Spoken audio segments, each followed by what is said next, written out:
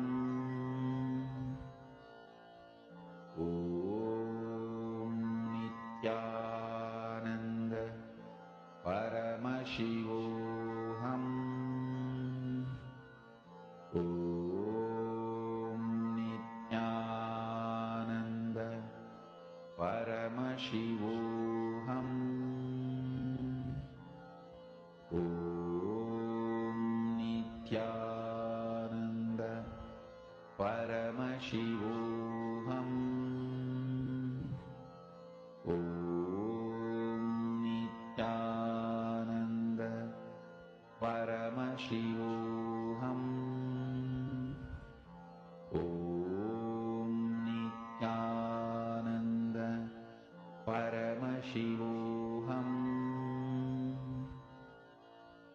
Om Nityananda Paramashivoham. Om Nityananda Paramashivoham.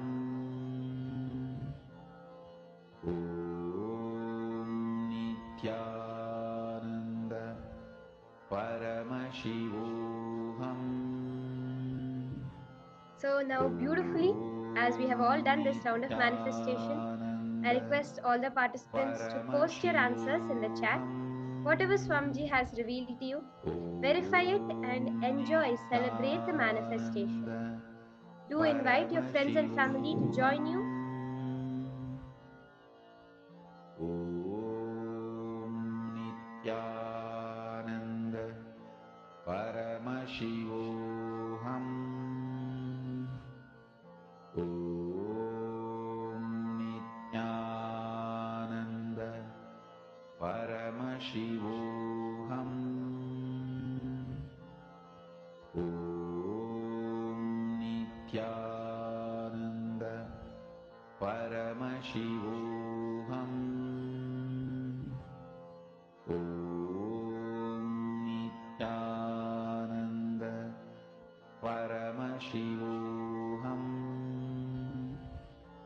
Om Nityananda Paramashivoham. Om Nityananda Paramashivoham. Om Nityananda Paramashivoham. Om Nityananda Paramashivoham. Om Nityananda Paramashivoham.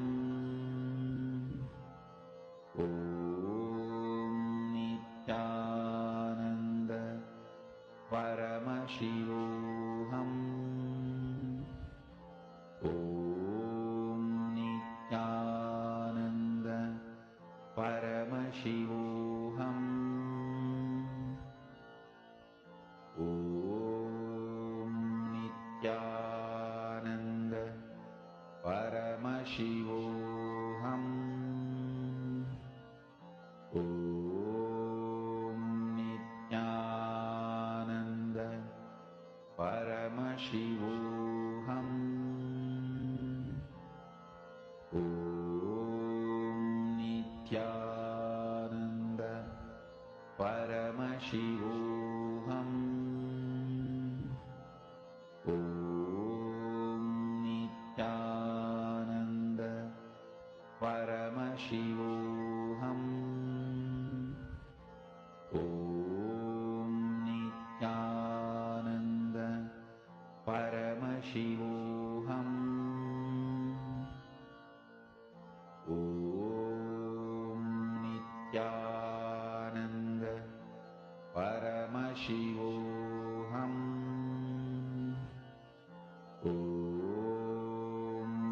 complete, and I apologize with all the participants for that interruption.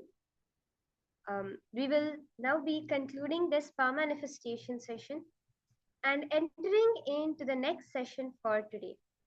This next session is a very beautiful session, a very powerful session revealed directly by Swamiji. We understood the 11 dimensions of the universe. But why exactly do you need to know about these 11 dimensions? That is the question. So let us now hear from Swamiji, listen to from Swamiji about why exactly you need to know about the 11 dimensions of the universe. Let us now.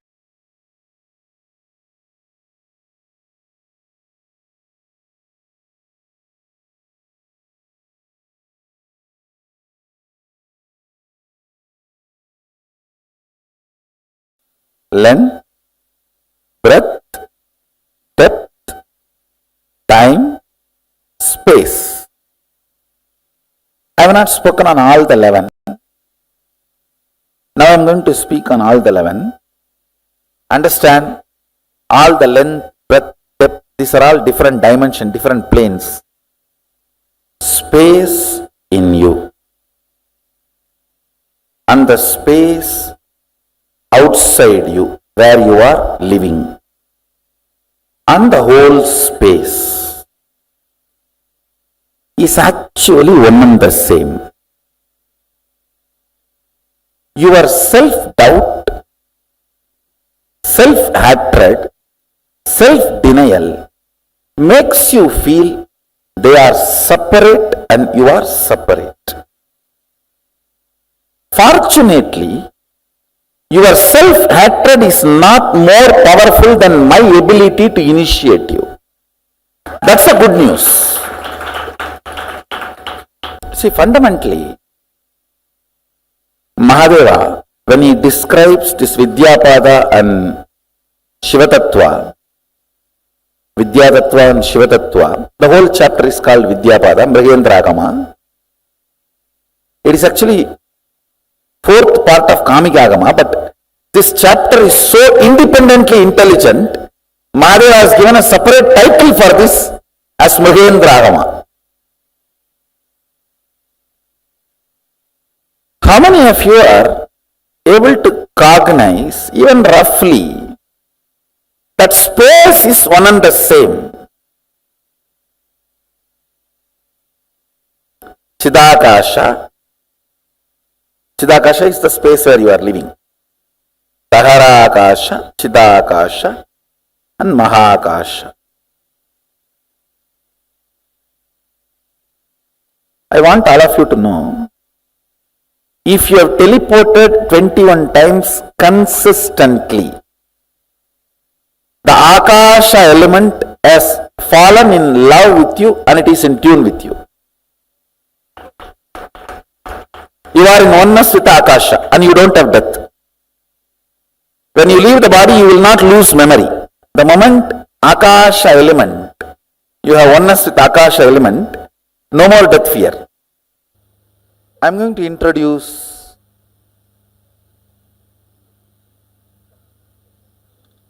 Mahasadashiva, all his aspects and dimensions. You can see him with 25 heads. I should say, head without third eye is head. The moment third eye is awakened, it is no more head, it is identity. Head becomes identity when third eye is awakened. Till your third eye is awakened, even if your head is cut, no use. Nothing is lost. Because nothing worthy is there in the head. Once the third eye awakens only, you become an identity. So, because your existence is needed. Your existence is needed for you, for society, for humanity, for the universe. Till third eye is awakened, your existence is nothing more than this animals in the slaughterhouse. People look at that only as a next day meal. It's not looked as an animal. Of course, that is not right. That is the next. So you can see him having 25 heads. First layer 9, second layer 7, third layer 5, fourth layer 3, last layer 1. Listen, actually this 25 is not number 25. It is just countless. Any identity is part of Mahasadashiva. Then it is zillion or zillions and zillions. It's countless. I'll explain, then you will understand. Please see this. Below the 9 heads, they represent unit dimensions of the cosmos, like a length, breadth, depth, time, space, the unit dimension. The other 4, don't worry about it now, I'll explain later. Let me give you understanding step by step so you understand it is your own head. Listen. The lowest rung, that lowest line, represents length, breadth, depth. Why I want you to understand, by understanding it you will understand, you also have all this in you. Some of your heads are not awakened, that's all. You also have all this. Most of you are awakened only with the first head, that's why only one head length, that's all. That's all you know. In this length and in this length. For all greed, for all fear, over. You know only length. Listen, first unit, length, all of you understand. Your logic. Breath, your visualization or emotion, heart. Understand, as long as there is only length and breadth, only these two exist. But when the length and breadth gets matured to depth, not only depth is born, in depth there are many other things born. Listen, when there is a water and land, these two are separate 2 units. When the water and land gets mixed, not only the fertile land is born, in the fertile land multiple things are born. How many of you are catching it? That multiple things in depth, when the length and breadth operates, the first thing starts is Shabda. Shabda. In depth, length and breadth crisscrossing, your visualization and your logic crisscrossing. In depth manifests Shabda. Like one man, one woman becoming husband and wife and living in a home creates Shabda. Man is length, woman is breadth, house is depth. It is not just length, breadth, depth. Now the side effect starts. So that is why from the head of the depth, the multi-dimension starts. The next second layer is not called second layer, multi-dimension. Listen, because in that Shabda head, it is not one head, it is inclusion of length, breadth, depth together. So how many heads? So 4 put together is represented by one identity. Length, breadth, depth, all these are unit dimension. This is called Tattva. Unit. Listen carefully. Just now you all understood this Shabda head. This head. All of you are able to see the Shabda head. That is 4 in 1. Am I right? Which is not. Listen carefully. To give you the First initial understanding I told that is 4 in 1. Now listen. Length is 1, breadth is length, breadth plus breadth 2. Then depth is length 1, breadth 2, depth 3. So how many? When the depth is 6, how can Shabda be just 7? How many of you are understanding? Listen. So now, 1 length, 2 breadth, 3 depth, put together goes into multi-dimension. So it is not 4. It's how many? Let's calculate. Length 1, breadth 2. So how many it becomes now? Plus 3 of the depth. So then 6 plus the 1 Shabda, the which is outcome of this 6. So how many? Shabda is not 1. Shabda is how many? 7. Listen. 7 plus this 3 plus this 2 plus this 1. How many of you are getting? So what is the Shabda number? When you look, 13. When you look superficially, how it looked? No, first 4. 1 layer depth. When you look, how it looked? 7. 1 more layer depth. When you looked only where it is coming. So the Shabda head is not 7. You see how it describes, when you look in the front, 9 faces appear. When you look in the side, again 9 faces appear. When you look in the back, 9 appears. When you look this side, 9 appears. Then it is round pyramid structure. 9, any side if you see 9, it does not mean 1 layer he has only 9. Understand? Come with me. In this calculation, I am teaching you depth. How universe multiplies. How life is multiplying. Shabda. Tell me now. Length is 1. Length 1. Breadth 2. Depth 3. So in depth, how many heads are there? So now, this gets into Shabda, where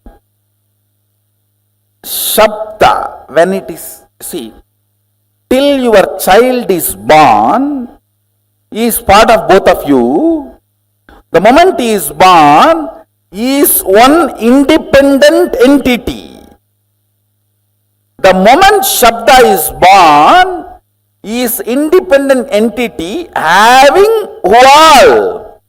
Length 1, breadth 2, depth 3 as part of him. Because he has become independent, he himself has 1 more length, 1 more breadth, 1 more depth. Everyone is catching? So it is not plus, it is multi. Universe is multi-dimensional, not universe. The word is itself is too small. Multiverse is the right word. Now, when time is added to the length, breadth, depth, the next dimension, next unit is time. But understanding this in your cognition is very important. Time, when it is added, time is not 4th head, 4 head together. which is not 4, which is 1 plus 2 plus 3 plus 4.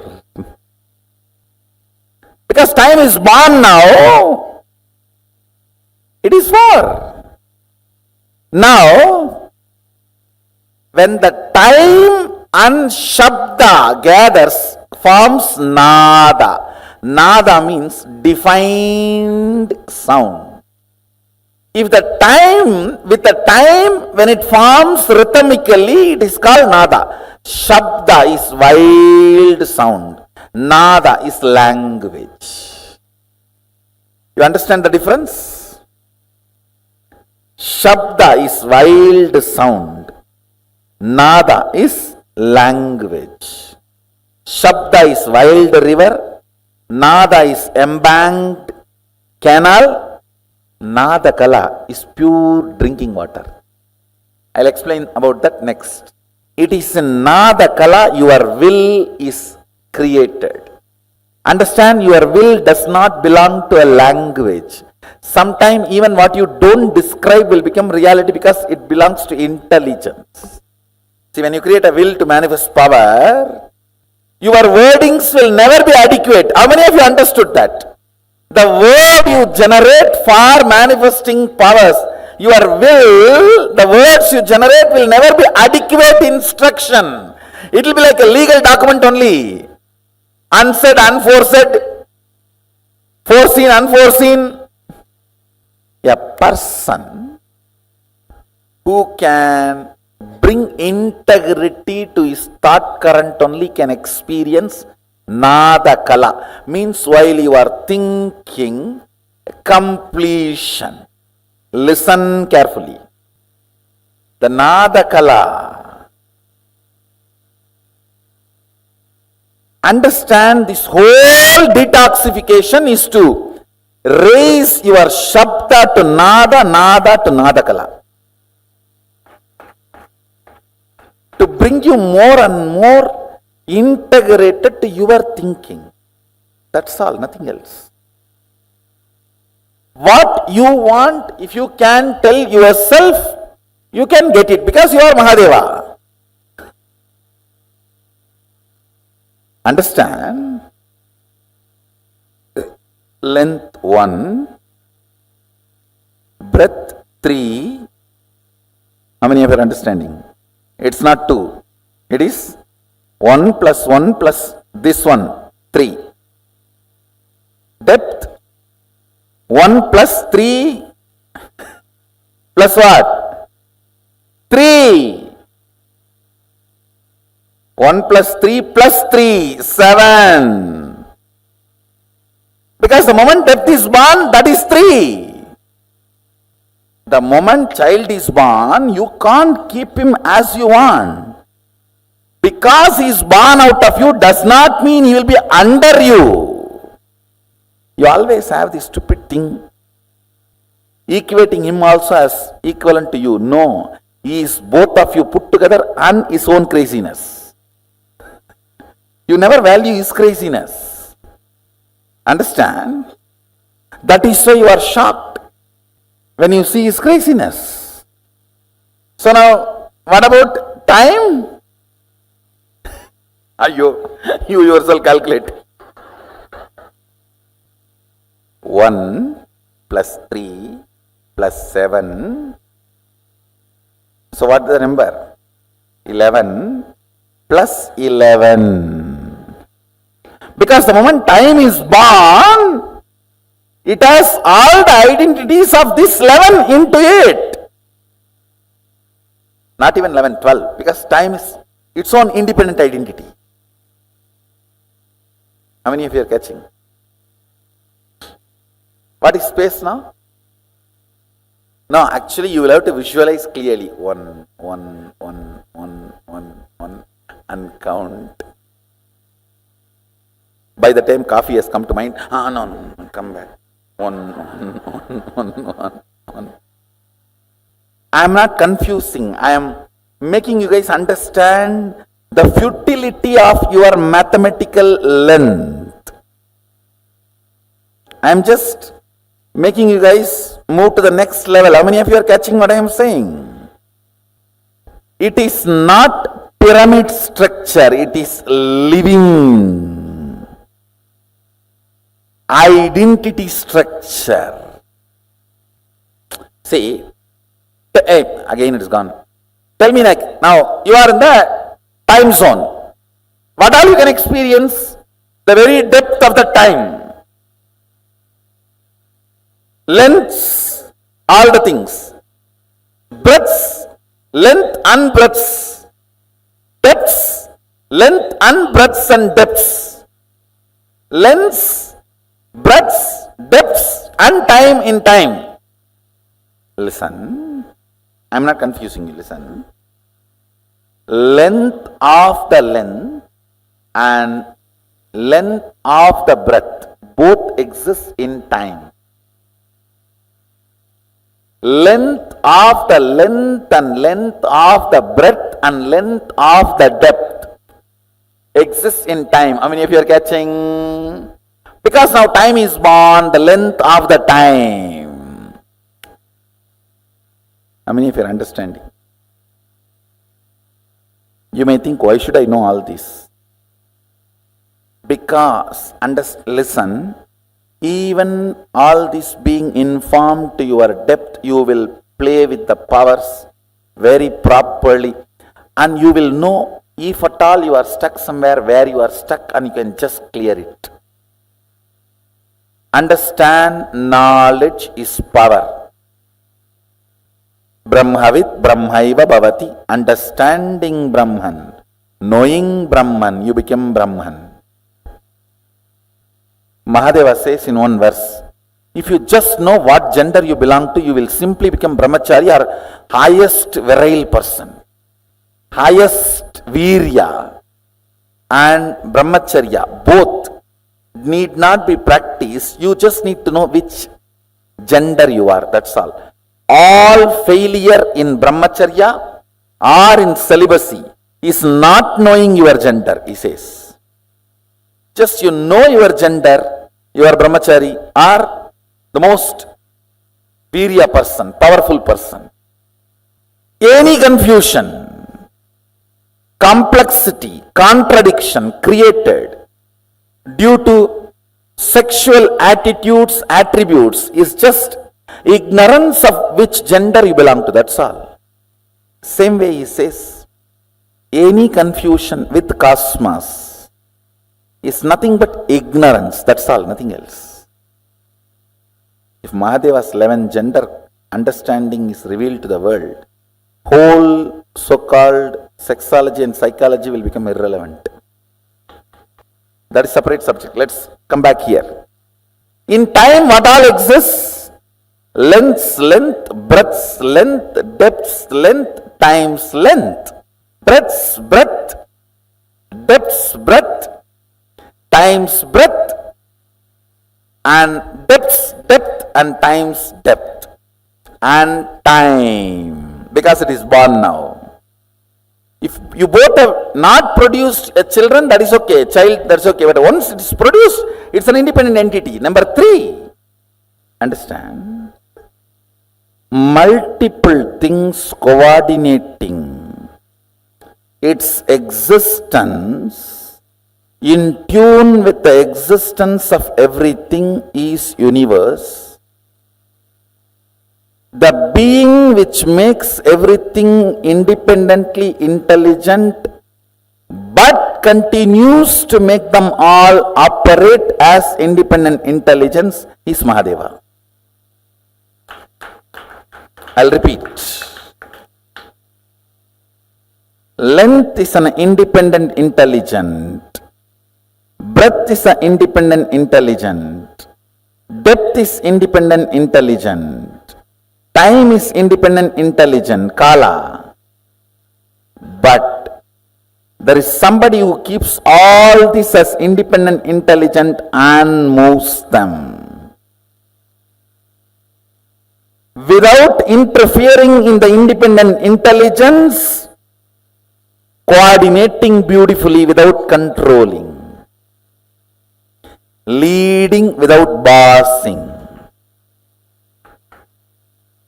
by the innate intelligence, they all coordinate and exist, and be part of that ultimate independent intelligence. That being is Mahadeva. Understand? This is the unique truth revealed in Hindu scriptures.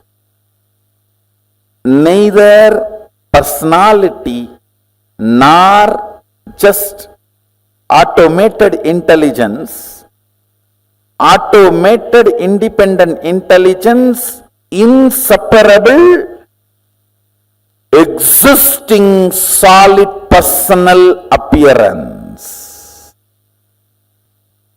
Space, if you talk to space, it responds to you directly. That does not mean there is nobody higher than space. There is somebody leading, but not bossing. Who responds is innate part of the space and above space, is embodied and above. Mahadeva is Kalabhairava and above. Kala is Kalabhairava, time. Mahadeva is Kalabhairava and above. How many of you are getting it? What all is there in the space shall we see? Length's length, breadth's length, depth's length, time's length, and space's length. Am I right? Then breadth's breadth, depth's breadth, time's breadth, and space's breadth. Am I right? Depth's depth, time's depth, and space's depth. Am I right? Now, what will be the number for space? Now, what about the space of the number of time? Time's number and components number. Sorry, the space's number and the components number. Because space is now independent entity.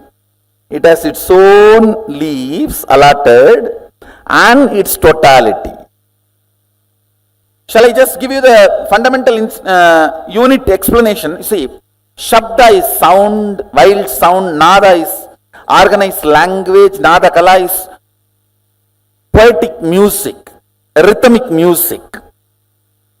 When the space is added, when the time is added to sound, it becomes language. When the space is added to the sound, it becomes music or vibrant, alive, living manifestation. All the will is generated in Nada Kala and becomes reality. Then Bindu. Bindu means whatever you are seeing as reality in the front is Bindu. Why? What is the energy that keeps this pillar in the shape of pillar is Bindu. Bindu Kala is purity of this, like a source of life, source of visualizations. Nada is verbalization, Bindu is visualization, source of visualization, the cosmic visualization. Amrita Kala is just eternal existence, which exists forever and ever. Just existence, pure, undying existence, in all its beautiful, glorified form. Now listen to one line. How many of you think Shabda is totality of length, breadth, depth? From that Shabda appears. Listen. Yes. It appears from length, breadth, depth, no doubt. So you will put the totality of length, breadth, depth to Shabda. But it cannot exist without space. That is why multi-dimension. Anything in multi-dimension may be generated from some of the unit dimension, but it cannot exist without all the unit dimensions cooperation. How many of you are getting? So all the unit dimensions have to be present in even the first of multi-dimension. Understand? I am teaching you the tattva, unit of the cosmos. Can sound, shabda, exist without space? In length, breadth, depth, it will be generated. But it will die the moment it is generated. Only if the space, it can hold it and keep it alive. Without space, can the sound be kept alive? Then, without space, the word I utter here, sound I utter here, it will die here. It will never reach your ears. It reaches your ears because there is a space. How many of you are understanding? Understand? Only when your logic understands, it cannot capture. It allows the breath, emotion to open up, devotion to open up. When your devotion also understands, I cannot capture it. Your depth opens up. Your depth says, where am I to grasp him? Then your time opens up. Your time, when it goes crazy, the space opens up. The space only creates oneness.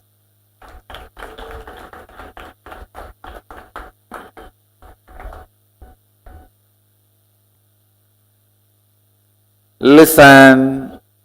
Engaging with infinity is not to measure it, but to get disappeared, dissolved into it. So till you dissolve into it, you have to engage with it. You cannot say, oh, it is infinity, so I am sleeping. No. That is not. You have to calculate now.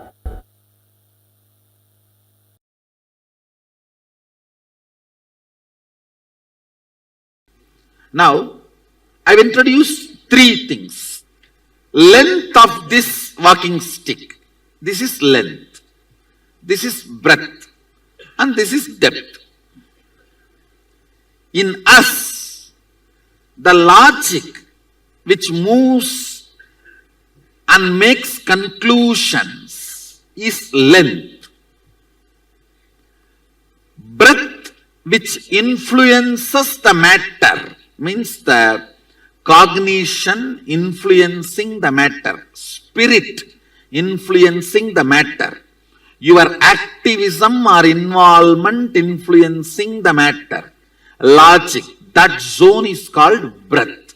Like art, poetry, music, sculpting, where your spirit influences matter.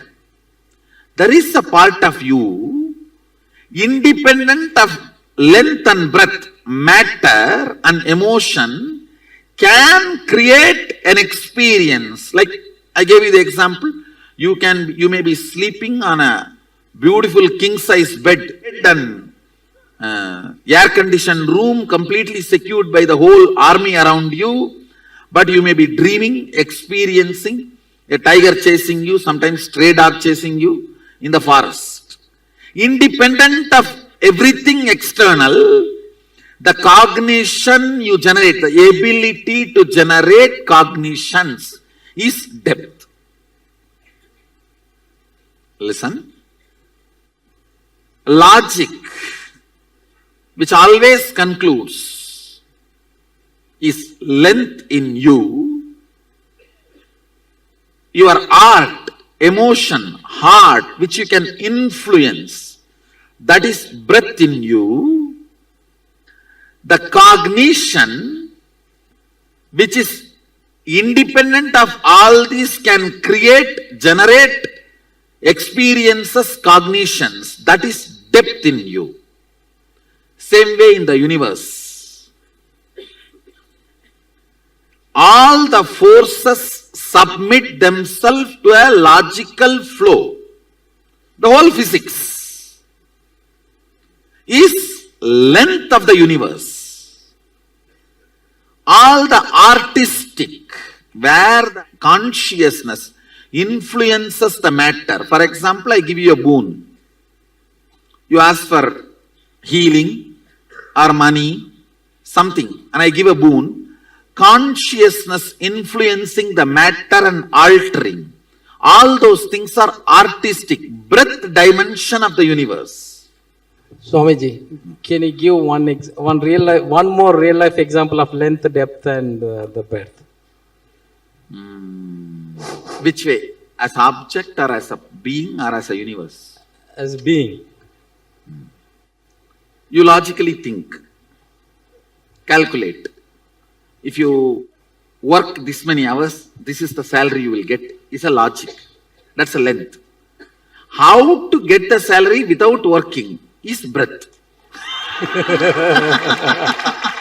And how to take vacation and give a medical certificate and give the salary get the salary is depth. So one view of ourselves is body, mind and intellect. Will that fit into just the length or does it traverse? No. Body, mind, intellect. Mind and intellect are actually one and the same.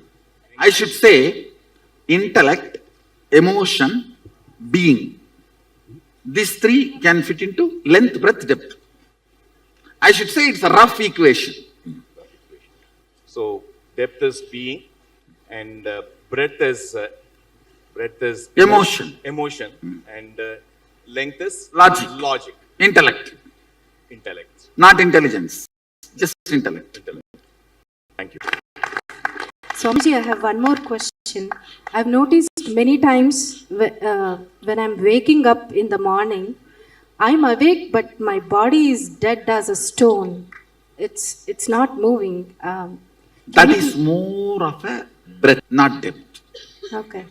It is like a part of your imagination is not ready to settle with your body.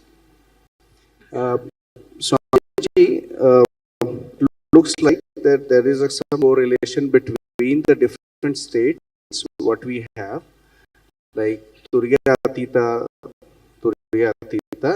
and the depth. No. In every state, all these three are active in a smaller or higher level. For example, Okay. in the lower 9 states, more length, less breadth, and almost no depth. Okay. Higher states, more depth, very less breadth, and almost no length. Now, with all my integrity, I am telling you, I do not have any words inside. The words I uttered gave a break, no word inside at that time. Now I did not have word inside. Yes. Only for uttering it gets generated and gets uttered. Then back. So it's a combination of a state and your depth, Swamiji? State alters the length, breadth, depth division of you. So State alters the length of the length and breadth of the breadth and depth of the depth. depth. Yeah. So at a being level, we keep on floating based on our state into different dimensions. I should say, states influence dimensions, dimensions influence state. If you sit and unclutch before falling asleep, you will not have the nightmare. Yeah. If you have a nightmare, morning you will not be able to do unclutching. If you have a Kundalini awakening, you will not have nightmare. If you have a nightmare, then awakening your Kundalini will be a little difficult. So all of them are interconnected. So at Sadashivam, what we are experiencing is I am working on the unit of you. See, unit of you is, you feel I exist. That's a unit of Jiva. Yes. Unit of dimensions is a space which I am going to give you the experience. Unit of Sadashiva is Shakti, which I am already working on you and feeding you into which. Understand? More and more Shakti is fed in your mouth, more and more you will feel Sadashivatva. Like if you eat, whatever you eat, that only you will belch. True. So if you are fed Sadashivatva, you will belch Sadashivatva. That's it. Unit of Sadashiva is Shakti. I think all of you are clear about these three units. Unit of Jiva is I. Unit of dimensions of the universe is space. Unit of Sadashiva is Shakti. So I am working with actually all these three are one and the same. Shakti, space, I is one and the same. So awakening them and filling you with that Advaita is the whole Sadashivam process. Actually, I am giving you some experience, then spending a little time giving you logical understanding. Because of the strength of the experience, you understand it deeply. Because of the understanding's depth, you get into deeper experience. So this virtuous circle, because the experience has started, the virtuous circle is running. If the experience is not there, no listening, no experience, it will be vicious circle.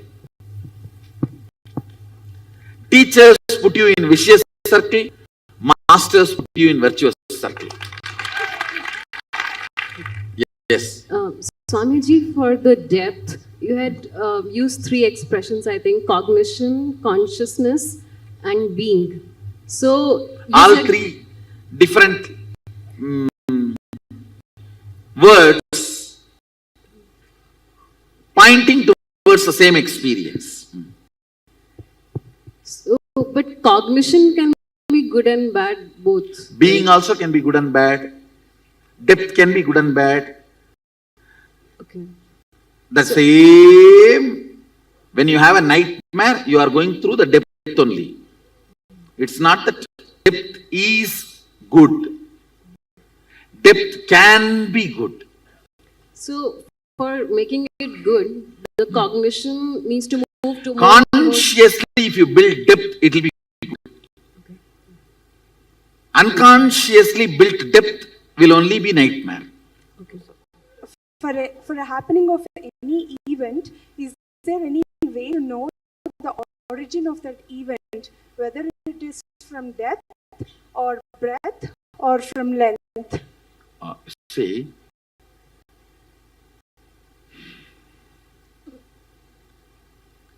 never take a decision when you have a mood swing or depression, because many times you will permanently damage because you are temporarily upset. After happening, even if you know you have taken the decision when you are in the length, it has no use. Anything, whether the outcome is good or bad, strengthens you is from depth. Anything, whether the outcome is good or bad, makes you shallow is length. Even the nightmare wakes you up finally. Yes, bad depth, but wakes you up. I want whether human beings or not, or we have to build it, like You are not say it is inbuilt. The possibility is there, but you should consciously build. Because many times when you don't build, you just die without even experiencing or tasting depth. Okay. And Say in powerful way depth can you in your life. That's a tipping point. And I tell you, integrity also makes you enjoy life very deeply. For an integrated person, this coffee will taste times more than an ordinary person who is superficial. Same coffee, 2 cups coffee, for another one it will be nectar. and Integrity, depth of being and experience. put aggressive or It is more length. length. Usually, length damages, breadth heals, depth irrelevant. When you are doing a poetry, art, dance, music, it heals. Logic hurts, emotion heals, depth makes it redundant, irrelevant. But you one which example and that we are better like going up. For understanding, I use these examples. And can you explain depth? Mitra Kangu Swarga. I don't know that. Heaven for Trishna. If you are deeper enough, you can not only handle you can even control things outside you. You can create your body temperature, change the body temperature and make the rain happen. When we are not About which? about the dimensions, what is our state? When you are not intellectually introduced and you are not opened your eyes for it. Like how a born blind man, difference between born blind and the fellow with eyes. Ignorance is suffering. Not being introduced to the unit of you, unit of universe, unit of God is torture. Being introduced to the unit of you, unit of God, unit of universe is a mandatory basic requirement. It is a owner's manual for a body. Along with every body, the owner's manual should come. See, it's like a saying, oh, if I have not introduced the owner's manual to my car, what will happen? What will happen? Anything can happen. A Gurukul, the first job of the Gurukul is introducing to every being unit of you, unit of universe, unit of Sadashiva. That's the first lesson. And then making them understand life from the unit. See, if you have to teach physics to the kids, you naturally teach unit of length, millimeter, centimeter. Same way, how you teach units of everything. Liter means unit of liquids, 1 milliliter, 2 milliliter. Like how you teach units.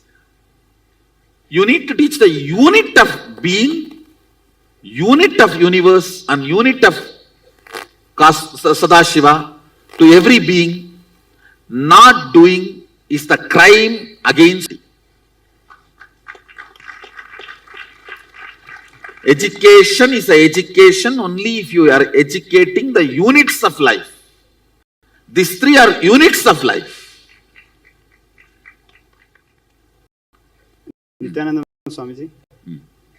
Swamiji, I want to understand this depth dimension, the equivalent of this from the modern physics point of view. My understanding might be very limited, but I think, see, for example, what these guys are telling us now, when we observe certain phenomena, we change the result. See, they only gone up to the breadth of the physics. Breadth.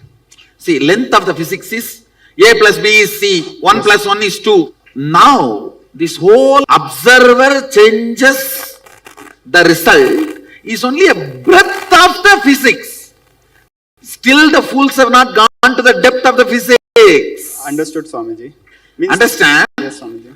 Now I can move my hand and move the sun is the depth of the physics. Understood, Swamiji. All these mystical powers, all this is completely... See, I can move my hand here and move the sun there. Is the depth of the physics. Very difficult for the physics to grasp. Even the breadth of the physics they are catching only after so many hundreds of years. Yes, Swamiji. Understand? You see, length of the physics is Newton.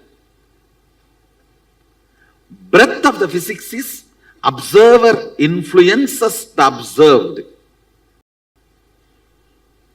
The depth of the physics will be quantum. Not this guys, the quantum word they are using. In this, the quantum word they are using, they are trying to show more an agnostic, atheist way of, this is the way the parallel universe exists, but they are not saying our will has a powerful role to play with the parallel universe. See, the moment you say there is certain will which plays, then the independent intelligence operating the whole mechanism need to be accepted, which is Sadashiva, which they don't want. That is why they are trying to keep the depth of the physics as agnostic as possible due to their unscientific stupidity. Understood. See, what is unscientific? Not exploring because of your vested interests. Agnosticism, removed from quantum physics, will make the scientist a genuine seeker, will lead them to enlightenment. Understood, Swamiji. Thank you, Swamiji. Anybody who has studied little quantum physics? Swamiji. You can, of course, there I know so many, Rajesh, it's agnosticism, not letting the quantum physicists do the real scientific depth because of their vested interest of not letting the independent intelligence possibility of existence. They go on denying, not looking at that direction, that parallel universe as a possibility of the will's existence of manipulation and manifestation. The difference between the agnostics and the Agama. Agama is very clear. The depth of the physics as an independent intelligence playing the creation, maintenance, destruction, delusion, liberation part. And understand, I am manifesting powers to establish theism of the quantum physics.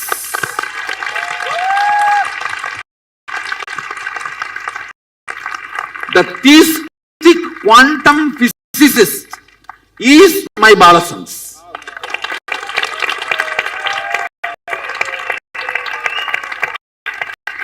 If I had to define my Balasans, theistic quantum physicist. Actually, I told some of my Balasans, hey, don't write 12th examination. I'll make big universities, give you honorary doctorate. When they bring it, tell them put it at the feet and go. Don't touch by hand. It's dirty.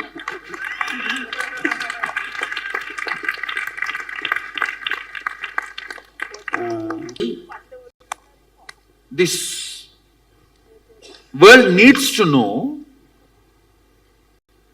when the depth is awakened, the education is different.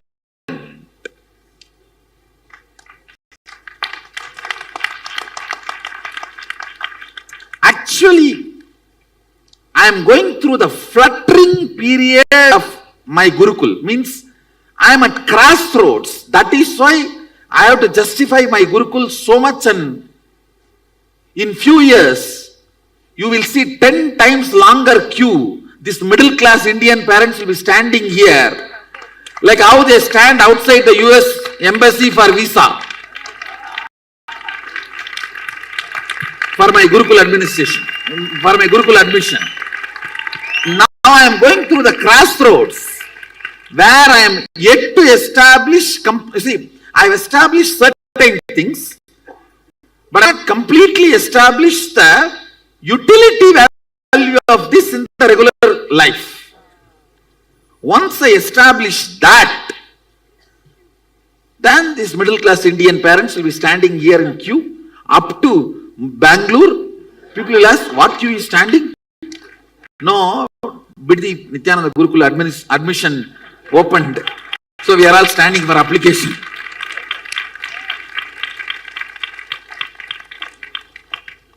See, when the physics is looked at from the angle of depth, with the to the scientific seeking, Atado Brahma Jignasat, let us inquire into the reality for the sake of reality.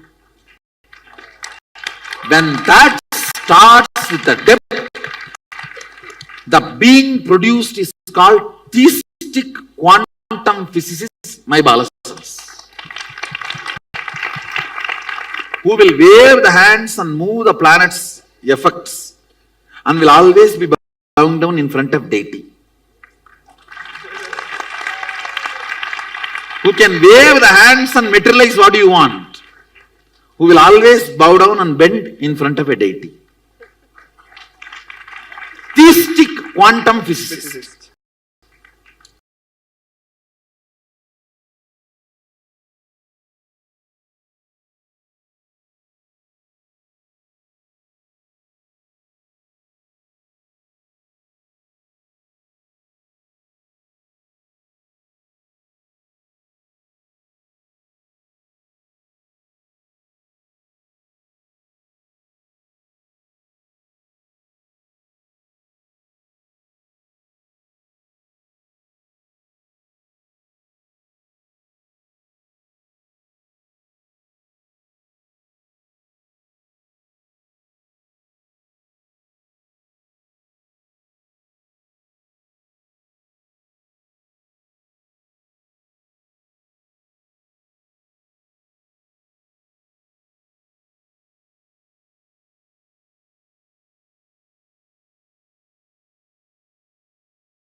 That was a very beautiful understanding all of us got on why we need to learn about the 11 dimensions.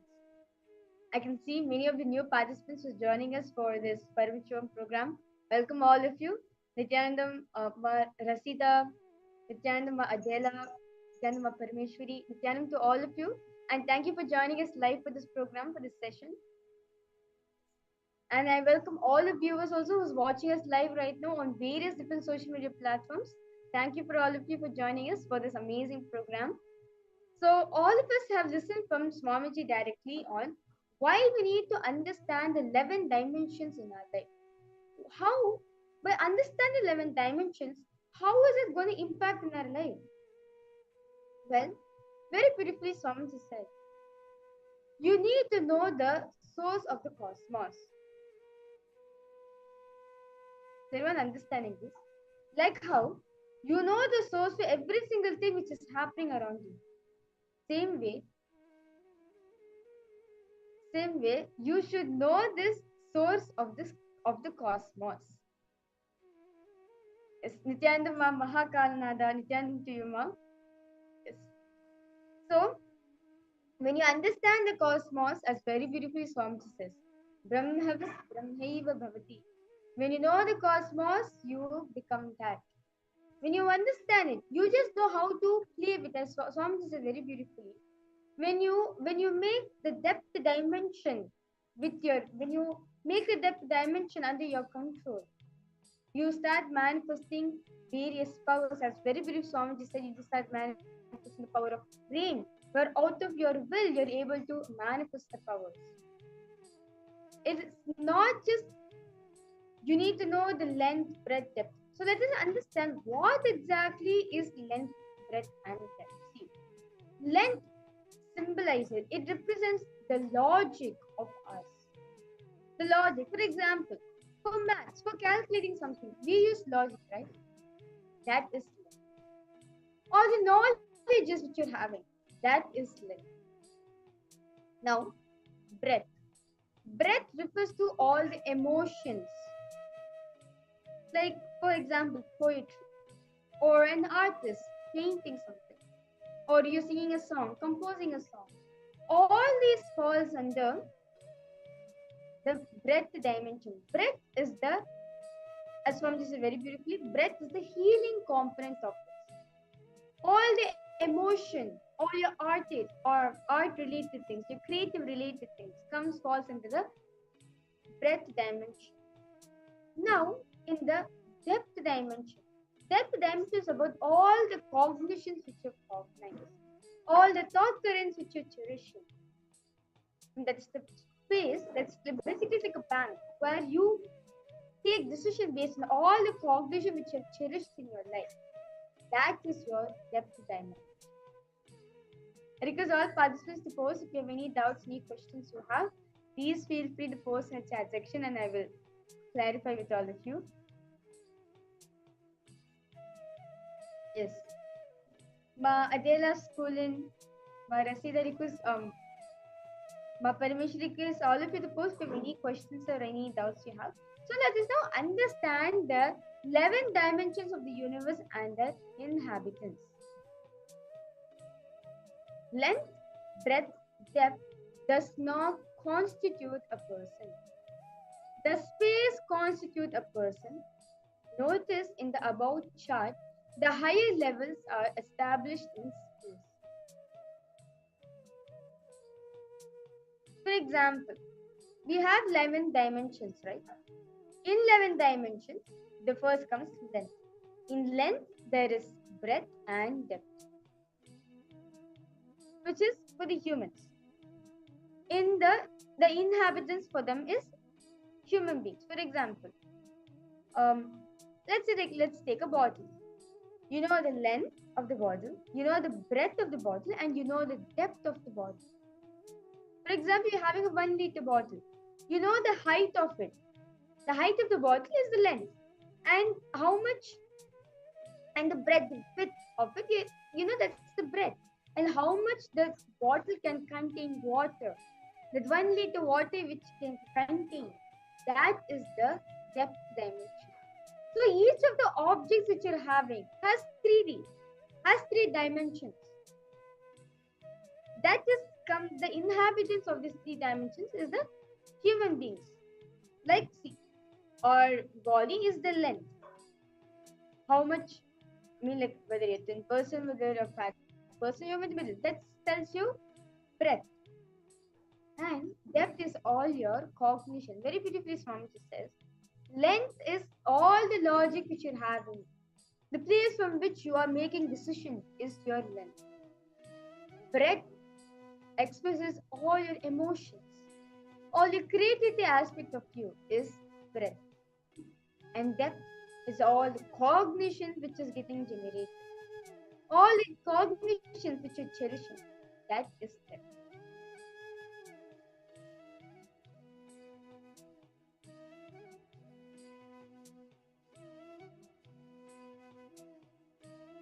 Understand? The higher you go, the space dimension starts happening. For example, in the cosmic airport, there is only length and breadth. Now in the Milky Way, there is only time and space. In Kailasa, you can see very beautifully the 11 dimensions are very beautifully given. First level, the first dimension is the human's level. Second is the cosmic airport. And then followed by the Milky Way, then followed by the Gandharvas, then Munis, Ganas, Rishis, Shunya and Kailasa. So now you see the ultimate is Kailasa. In the dimension of Kailasa, there is all 5 dimensions, not just 5 alone. All 11 dimensions of the length, breadth, depth, time and space. Understand one thing. As very beautifully Swamiji said, length, breadth, depth does not constitute a person. It is only space which constitutes a person. You can see when you go more to a higher dimension, as all of us learned the vertical dimension, as all of us learned about the vertical time zones, understand when you are going to the higher vertical dimensions, vertical time zones, you will see time starts becoming irrelevant and only space opens up. In Mahakailasa, which is the ultimate which is the 14th, which is the highest time zone, it has only the space dimension. So everyone understanding this, request all participants, even if you think it's little going above your head, I request all of you to post in the chat immediately. So now I request all participants, let's take a few minutes, draw this table out. Draw this chart, let's understand.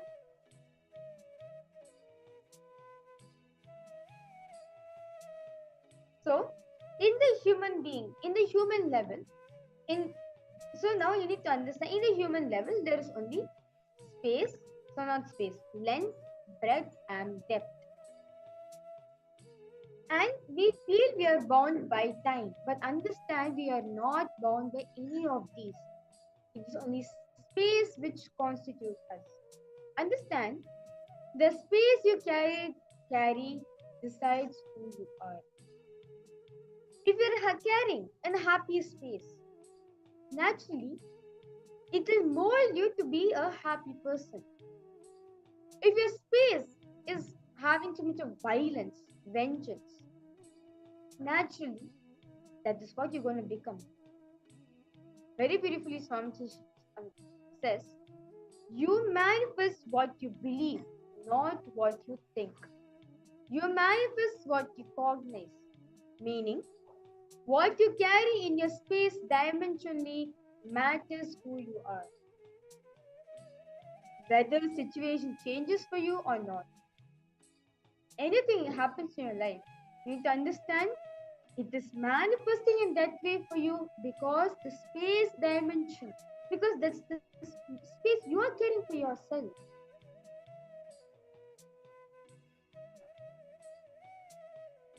When you change the space within yourself, naturally your whole being changes.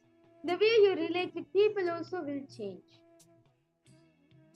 So now I request all participants, let's do a simple exercise. Very Puri Swamiji is given. Do not cognize, celebrate, enjoy, entertain anything related to your capabilities of length, breadth, and depth. Let your identity be established, cherished, played, enjoyed, celebrated your capacities of your space. From space, what you can manifest, celebrate yourself based on that. I request all participants, let's first understand why. I request all participants to post your understandings on this 5 dimensions that Swamiji has revealed. Ma Maria, Ma Margarita, Ma Adela, Ma Rasida, Ma Parameshwari. I request all of you to post your understandings on this 5 dimensions what Swamiji has revealed. Ma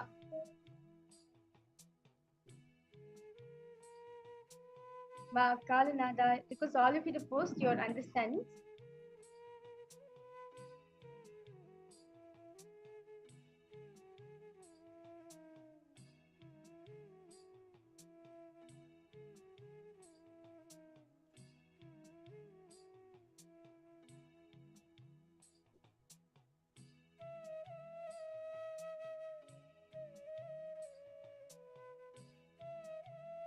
Okay. Ma Adela's posted. Not sure I understand. Okay. Can you tell me exactly, Ma, what are you understood? What do you think about the length, breadth, depth, time, space? Whatever you cognize, I request you to post in the chat, Ma.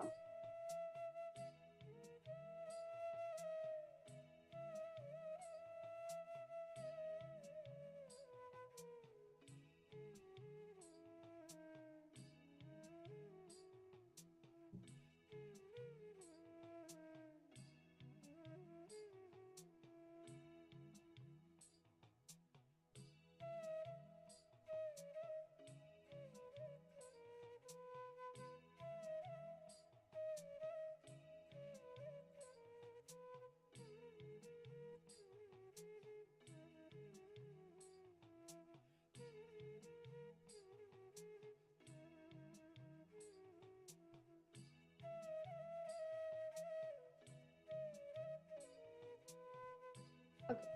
Ma Mahakal Nada's posted. Length equals to logic.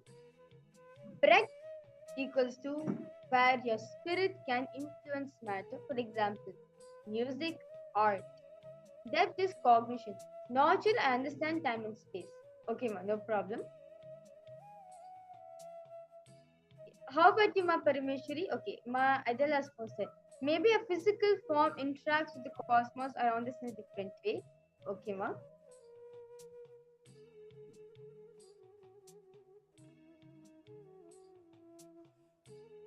Ma Parameshwari, I request you also to post your understandings on these 5 dimensions. Nityananda Ma Kumilim, Nityananda Ma.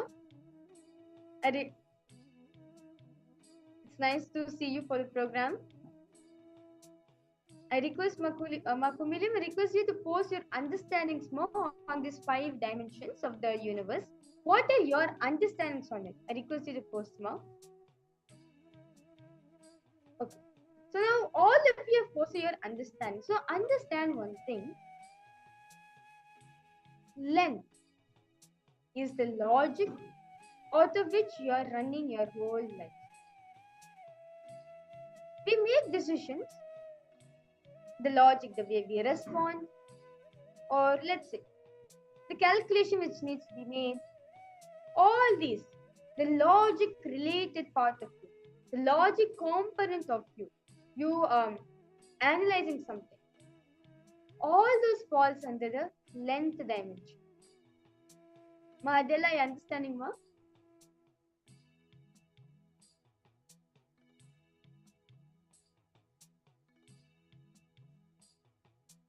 Now,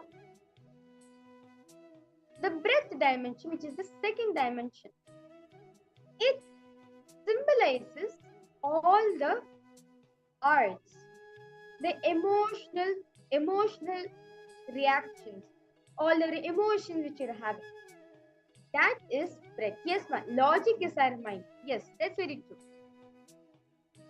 So the logic which you're having falls under the lens. Now the emotions which are expressed by your heart, that is your breath. Now the cognitions which you're generating, the cognition which you're cherishing in your life comes from your being. That is your depth. Now understand one thing what Swamiji is saying. Swamiji is saying, anything you cognize, you entertain, you enjoy, if you relate your capabilities to this length, breadth, depth alone, you are going to be stuck in this length, breadth, depth alone. That's it.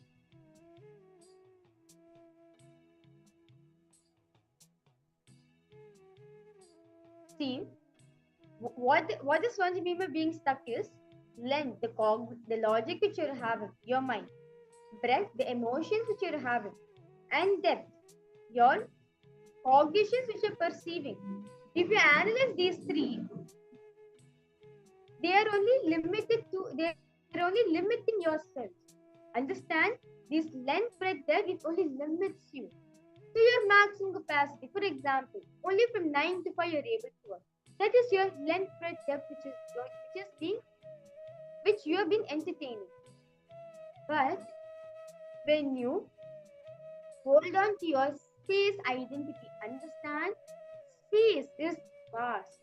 Space is not bound by either by length, logic, breadth, the emotions, or depth, the cognitions, or time as we perceive. Space is just vast, it is just ease.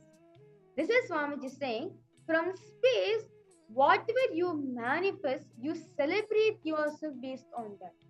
Whenever you're experiencing a breakthrough in your life, when you're experiencing something great, you feel you achieve something, understand it's from your space dimension. Now, do not cognize, celebrate, enjoy, entertain anything related to your capabilities of your length, breadth, depth. For example, your ability to logically rationalize any situation. Do not celebrate this ability from your length. Identify 5 such aspects of you that you have been entertaining. For example, you feel you enjoy the artist component of you. Write that down. You enjoy your logical analysis which you give for any situation. You entertain that. Write that down. Or the way you perceive cognition, the way you perceive situations in your life, you're celebrating that way. Write it down. Write down all the abilities. Now, all of us understood this length, breadth, depth, right? Now, when you understand this length, breadth, depth, Adela request you to respond back in the chat, whether you have understood now.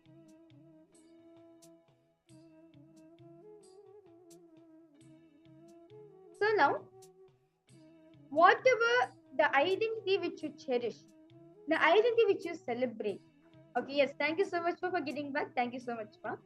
So now, ma Adela and ma Rasida and ma Mahakalanada, and for all the participants, so now understand. Now, write down 5 situations in your life where you celebrated that identity of you, which is there in your length, breadth, and depth.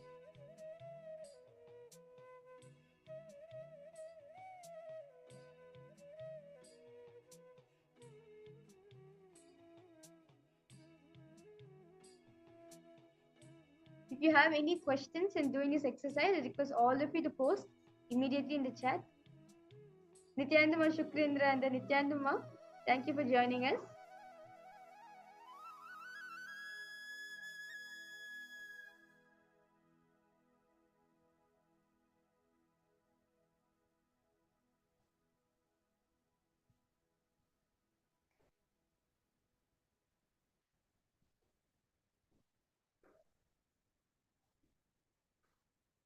Your ability to calculate something, if you're proud of that, if you enjoy, if you celebrate that, write down that.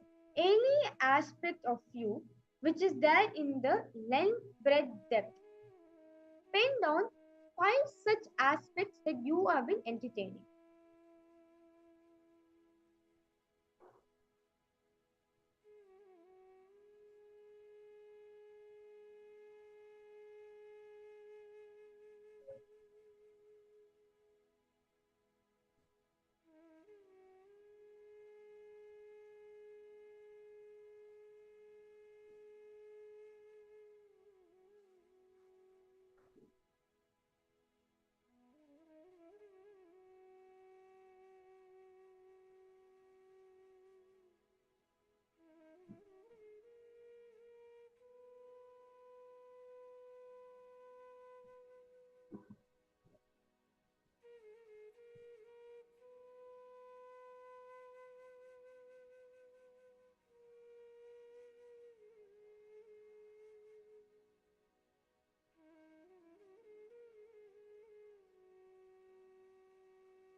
I request all participants, if you need any help in doing this exercise, doing this process, please feel free to post in the chat section that you want the help, and I will immediately guide you and help you in doing this exercise, this process.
Yes, I now request all participants to post whatever you have written.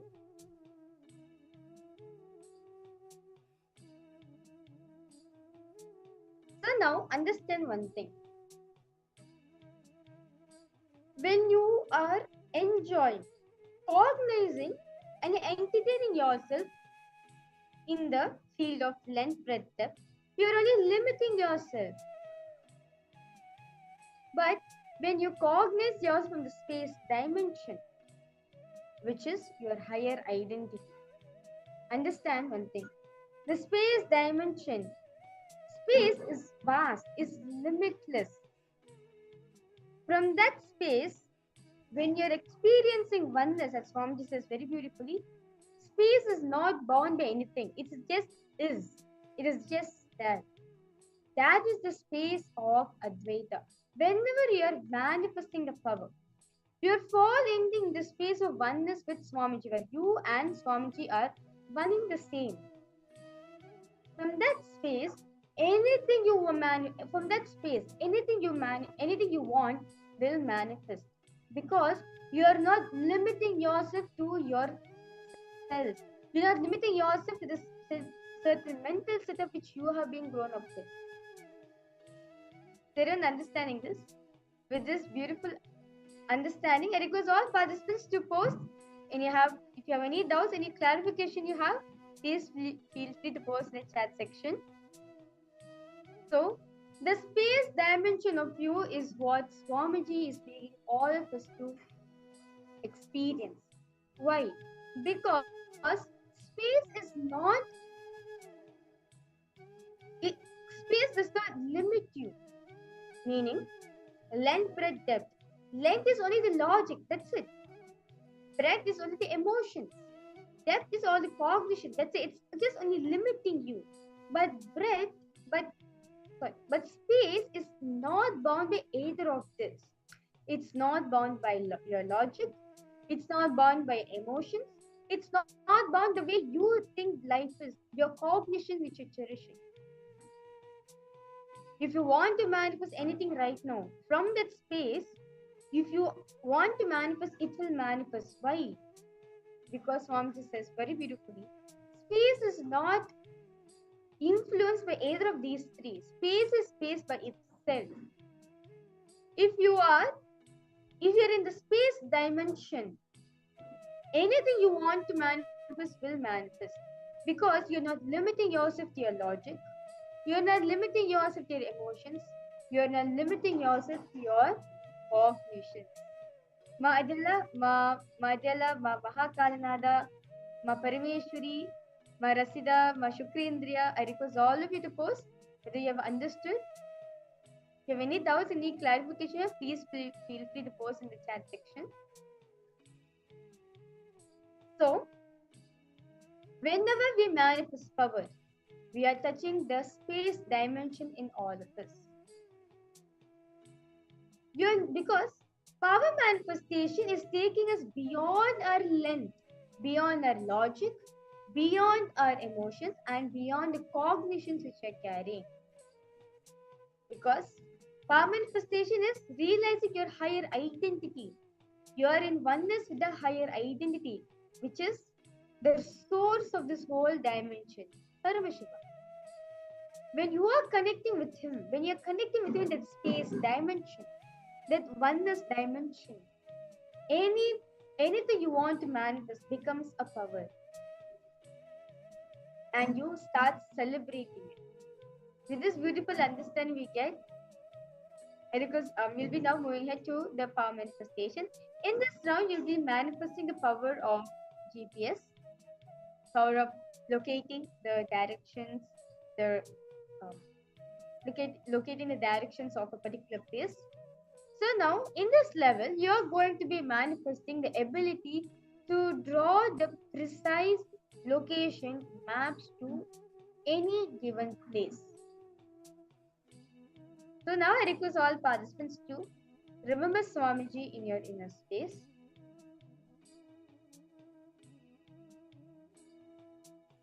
Remember Swamiji. And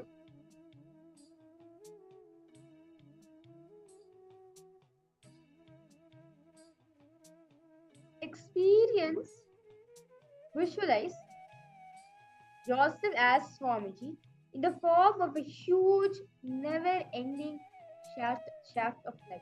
The light column which go on expanding, which never ends.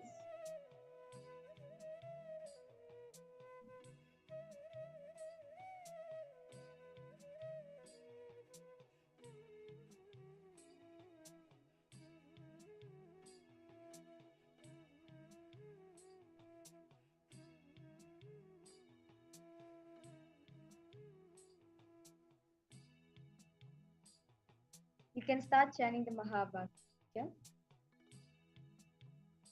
Om Nityananda Paramashivoham.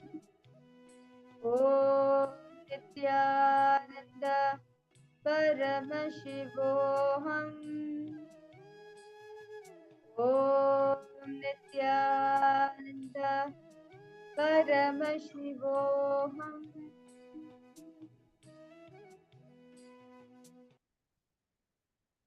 Now, scan the question which is being projected for all of you. Understand? Now, I request all participants, there's two images which is being projected for all of us.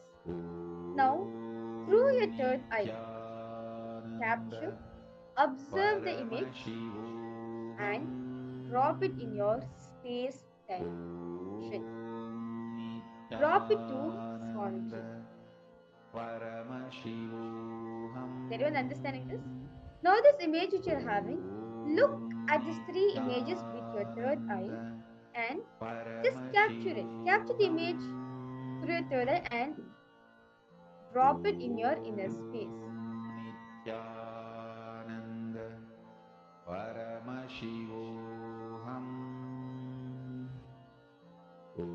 All of you can continue chanting the Mahavakya. Paramashivoham. Om Nityananda Paramashivoham. Om Nityananda Paramashivoham. Om Nityananda Paramashivoham. Om Nityananda Paramashivoham. Om Nityananda Paramashivoham. Om Nityananda. The question is Mahaparmeshwari. The location, the road map from the beach to the building. Paramashivoham. Om Nityananda Paramashivoham. Om Nityananda Paramashivoham. Om Nityananda Paramashivoham. Om Nityananda Paramashivoham. Om Nityananda Paramashivoham. Om Nityananda Paramashivoham. Om Nityananda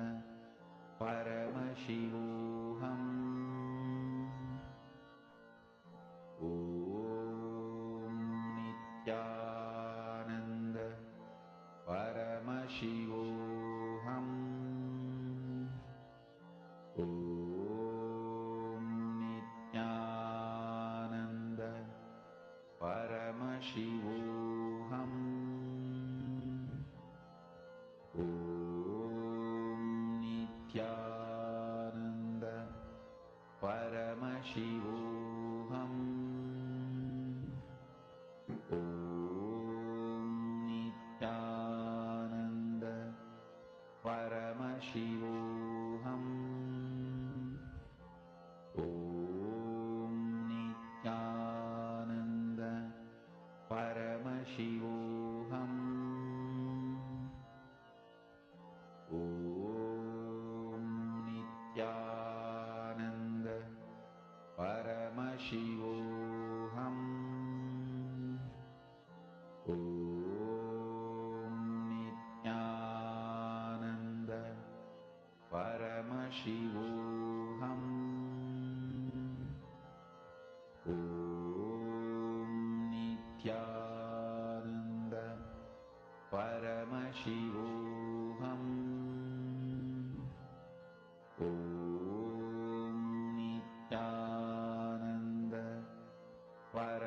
Paramashivoham. Om Nityananda Paramashivoham. Om Nityananda Paramashivoham. Om Nityananda Paramashivoham. Om Nityananda Paramashivoham. Om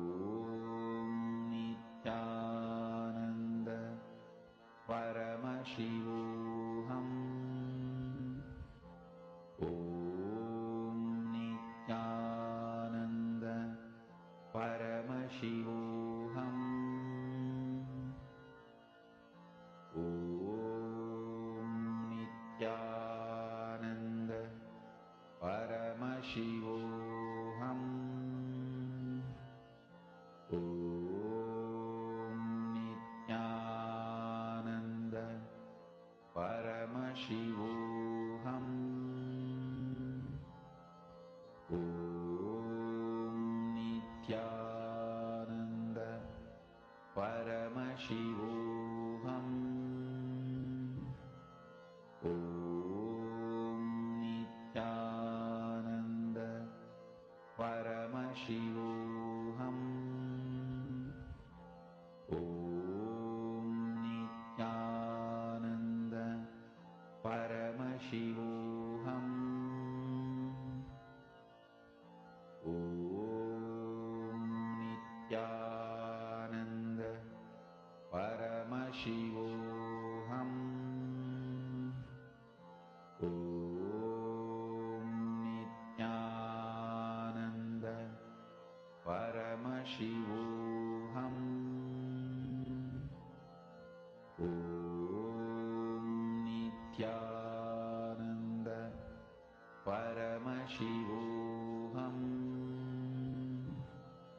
Om Nityananda Paramashivoham.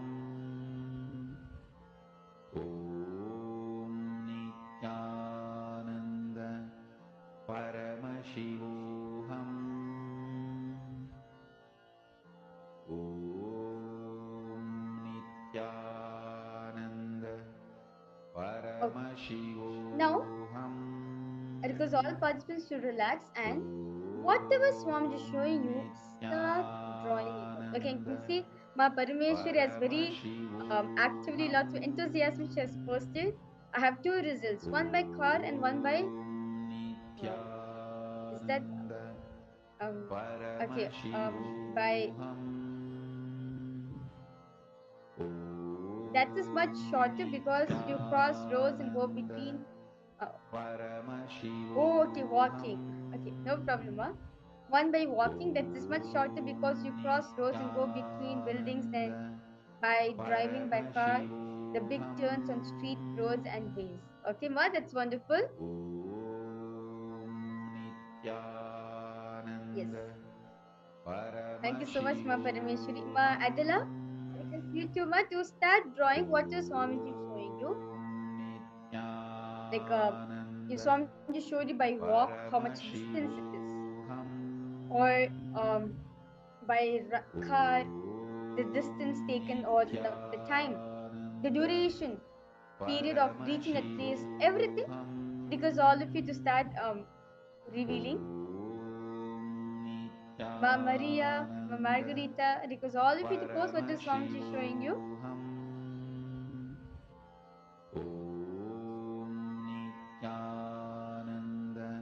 Okay. Ma Shukrendra and Das posted. This place is not far in between, just 5 kilometer distance. Okay, Ma, that's wonderful.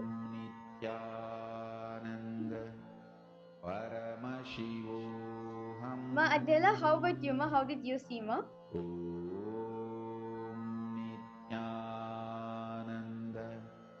Paramashivoham.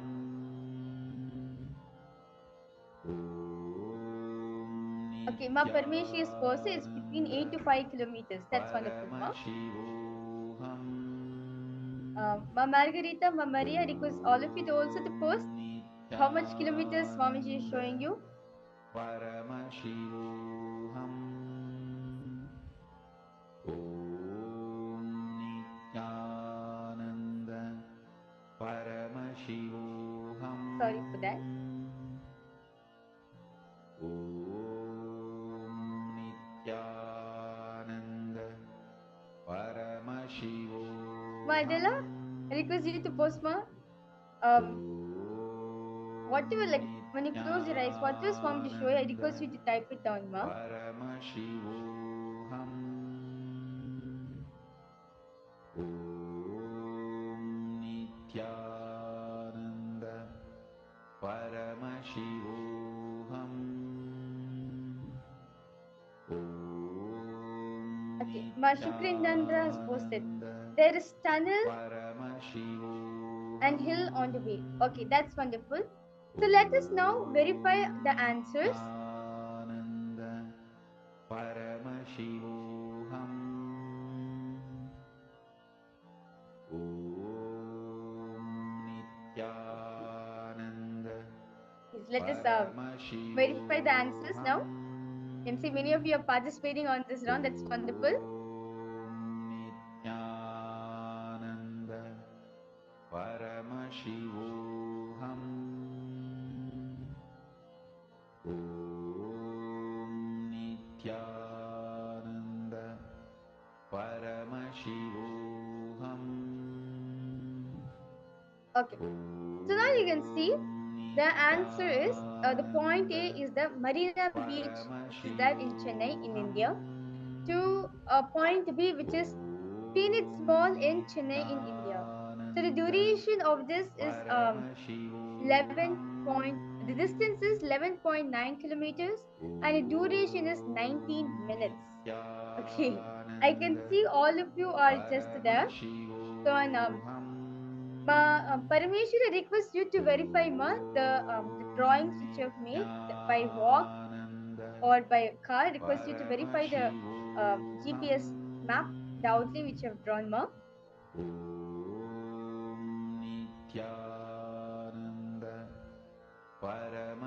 So it totally takes 19 minutes to reach that area, and it is 11.9 kilometers.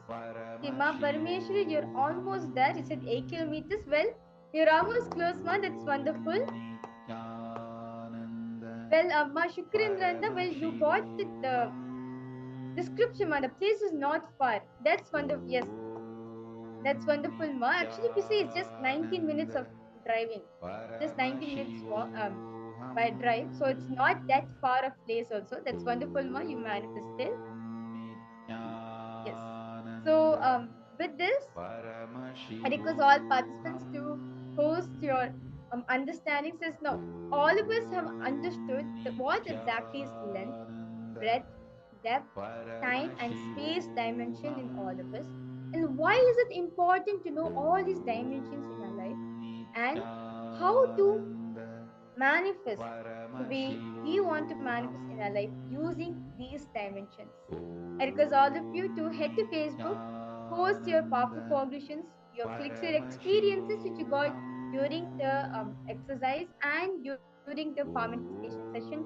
How do you feel? How did Swamiji show you when you were doing this power of GPS scanning? And now we'll be preparing ourselves to receive the darshan of Bhagavan Sadashiva Murthy. So I request all participants to you can take a small break. You can go freshen up yourselves. You can drink some water, freshen up yourselves. So they can prepare your whole body to receive the darshan of Swamiji. Song for Paramashiva. This Mahavagya is spiritual lullaby for you to fall. So I request all participants to take a few minutes. You can have some water, Wake up song for freshen up yourself, Paramashiva. and to wake you up come in fresh you. for receiving, preparing your whole Just body, remember your this whole one powerful cognition. consciousness, your everything. This Mahavagya puts me in Samadhi. This is spiritual lullaby for Samadhi and Suprabhatam, wake up song for Paramashiva in me. For Paramashiva to manifest. With this one spiritual powerful cognition, chant this Mahavagya.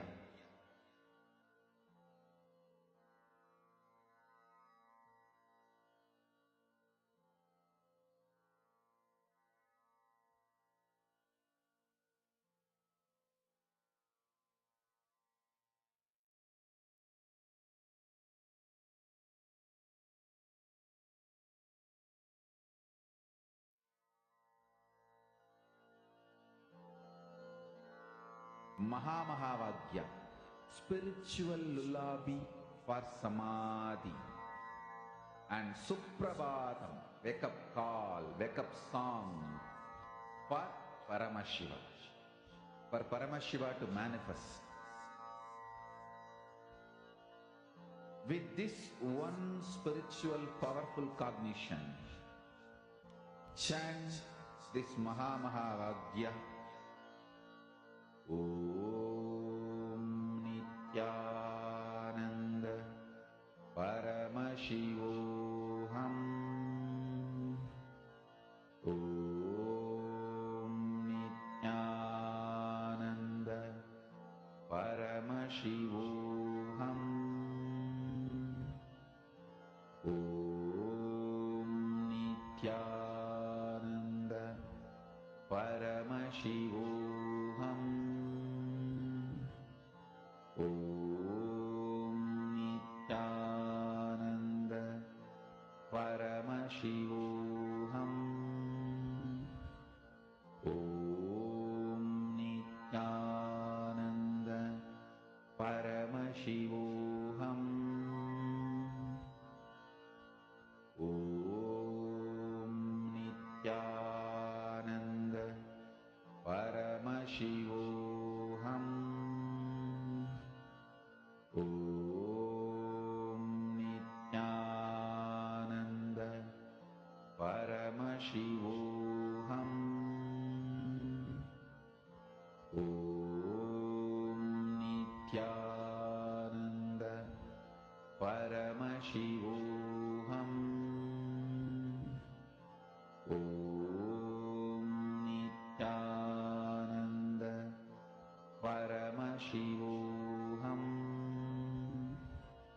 Om Nityananda Paramashivoham.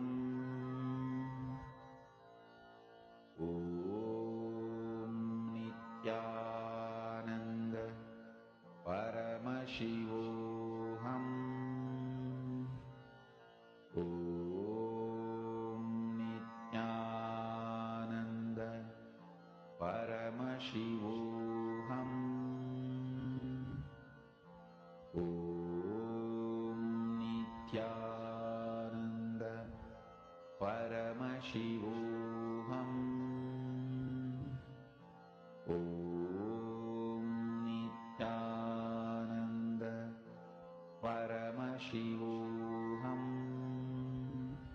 Om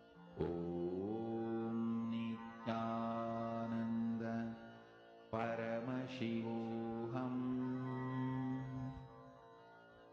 Om Nityananda Paramashivoham. Om Nityananda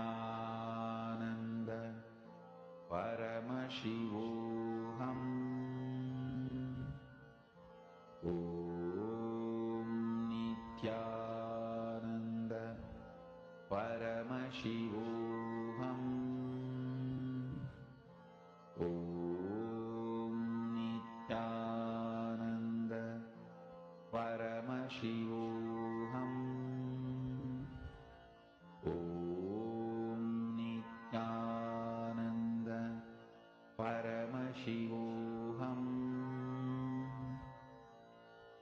Om Nityananda Paramashivoham. Om Nityananda Paramashivoham. Om Nityananda Paramashivoham. Om Nityananda Paramashivoham. Om Nityananda Paramashivoham. Om Nityananda Paramashivoham. Om Nityananda Paramashivoham. Om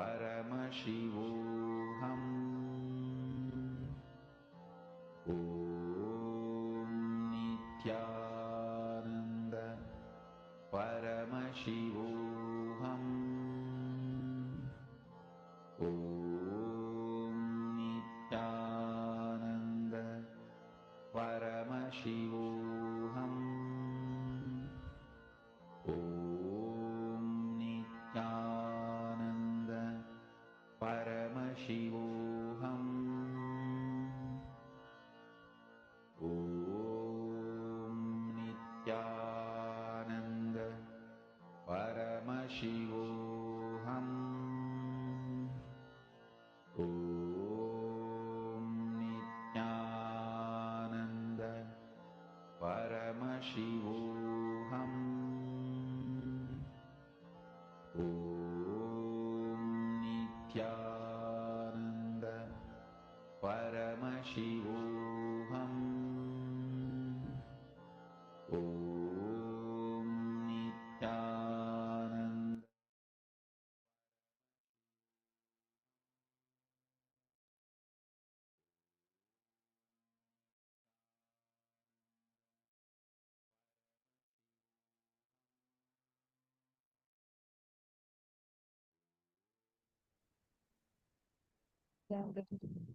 Attendant to all the participants that are sitting here with us. How are each of you doing? All the participants, every single participant that is here sitting with us today. How are each of you doing? How was today's sessions? Did all of you enjoy today's sessions? Please do take a moment and share with us. How was it for you today? What are the clicks you had?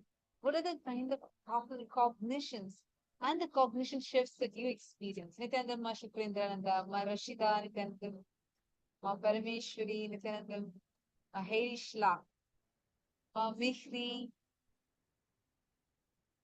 Ma Gahanananda, Nityananda.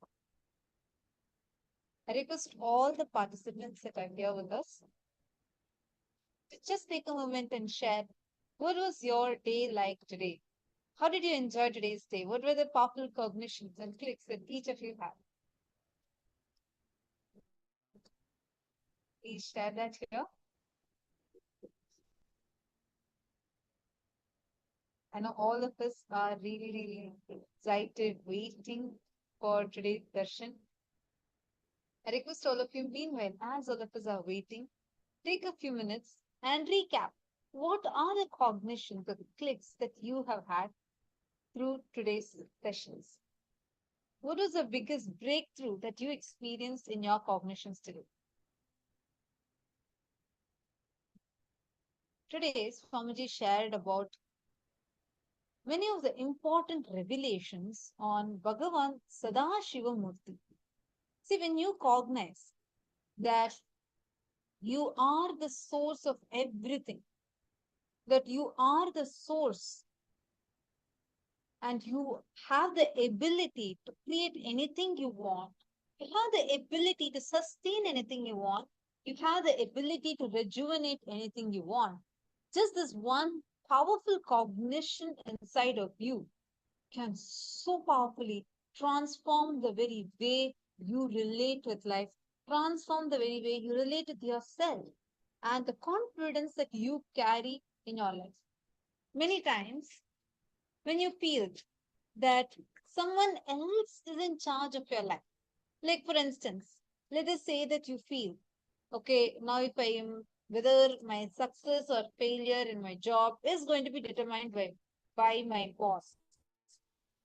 Decision-making mechanisms, the way how you think, saying that, okay, these are all the priorities I need to do, or this is what I need to be doing so the boss likes me, or this is how I need to impress my boss. The kind of cognitions that gets start building in you would be directed towards that direction. When you feel like someone else has the power over your life. But the moment you cognize, let us say that suddenly you become the boss. Would you have still the same kind of cognition about yourself? No, suddenly you're feeling all powerful. Suddenly the way you take decisions will completely change. Nithyanandam, Christina, from the Paramashivam level 1. Nithyanandam, I see your message. Nithyanandam, to all the participants that are joining us now from the Paramashivam level 1 and level 2 programs.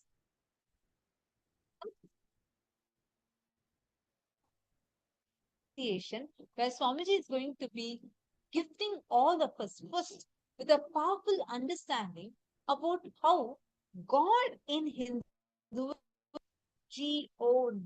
as we think, meaning generator, operator, and destroyer, but he does 5 cosmic actions. Let us see who will know the 5 cosmic actions. What are the 5 cosmic actions done by God?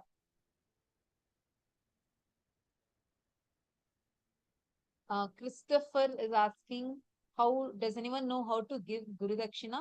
Yes, absolutely. Actually, take a moment. There will be a QR code that is going to be projected to you. You can just scan that QR code on the screen and through which you can offer any Guru Dakshina that you want to offer. So keep an eye on the QR code that's being projected. So just scan it, you'll be able to offer.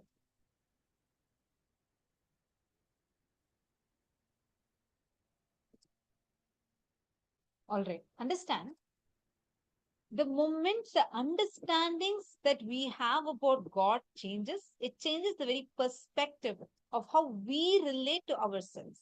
Yes, Vijay, step. The Panchakrityas, what are the 5 cosmic actions? Creation, maintenance, destruction, putting in delusion, and rejuvenation. Okay, so the 5 are creation, that's right. Then sustenance means maintenance, that is also right.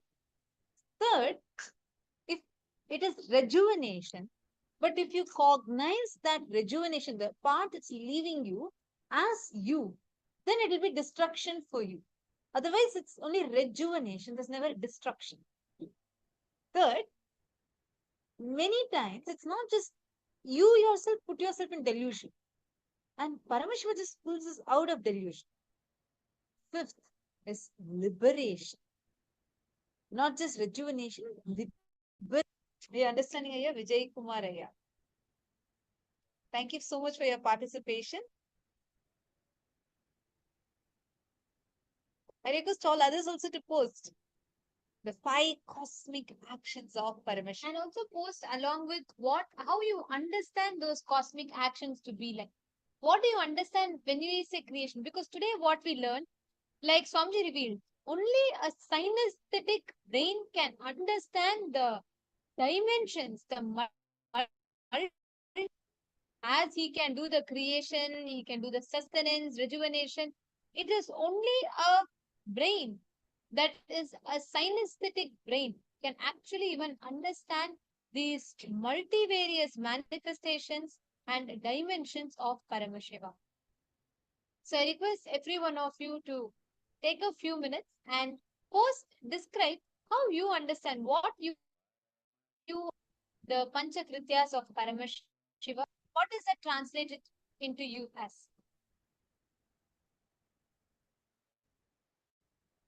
please take a moment and please share that with us.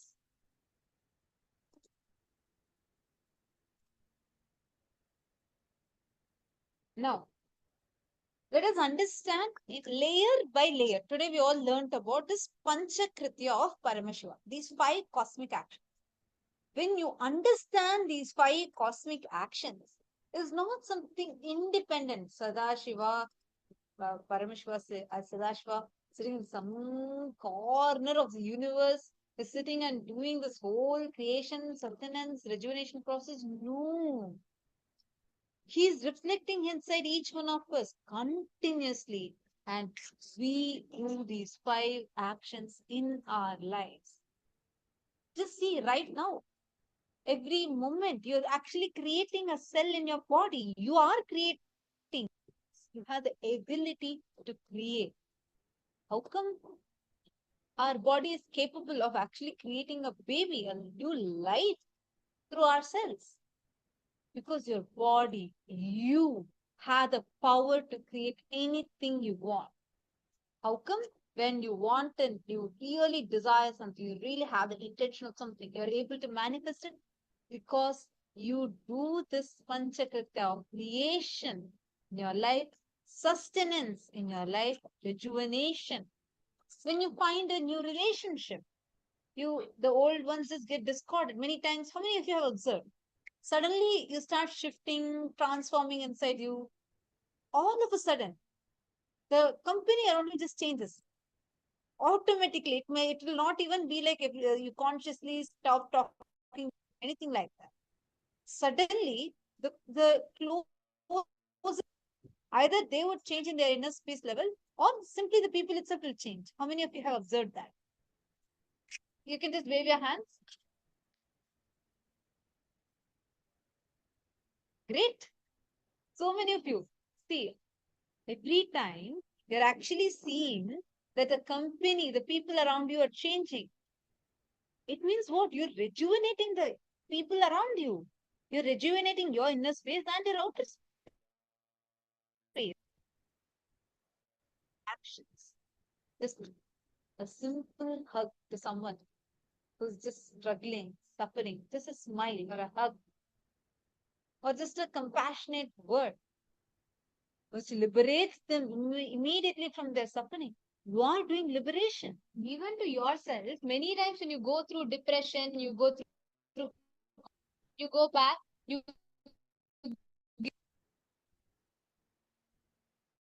yourself, pulling yourself out of delusion of these Panchakrityas, these spontaneously, synergizing in us continuously throughout.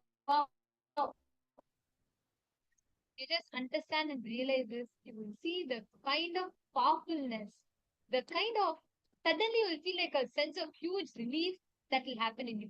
Because you will understand, hey, it is me who is creating, it is me who is sustaining, it is me who is rejuvenating. You will understand. So the way that you give to your suffering, of sacredness, importance by itself.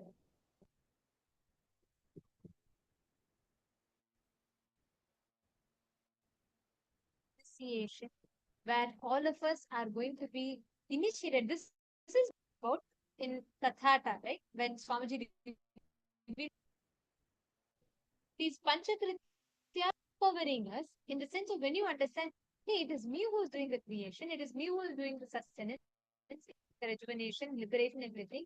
Then, just like how I put myself into delusion, I also can pull myself out. It will become a experience in me. Just be like it will not just be just like cognition in you, it will be an experience in you. You will start understanding actually how I am doing it in daily life and how you can utilize this, how you can apply this truth, empower yourself to face things, all the situations you and manifest it the way.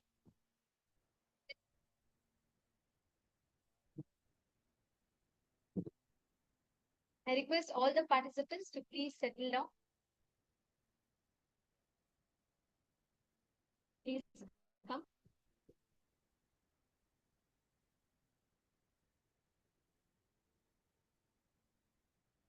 Let us all get ready to receive the darshan, where we are going to be initiated to this profound truth, into this profound revelation, into this amazing experience by Swamiji. I request all the participants to please come and settle down in front of the camera.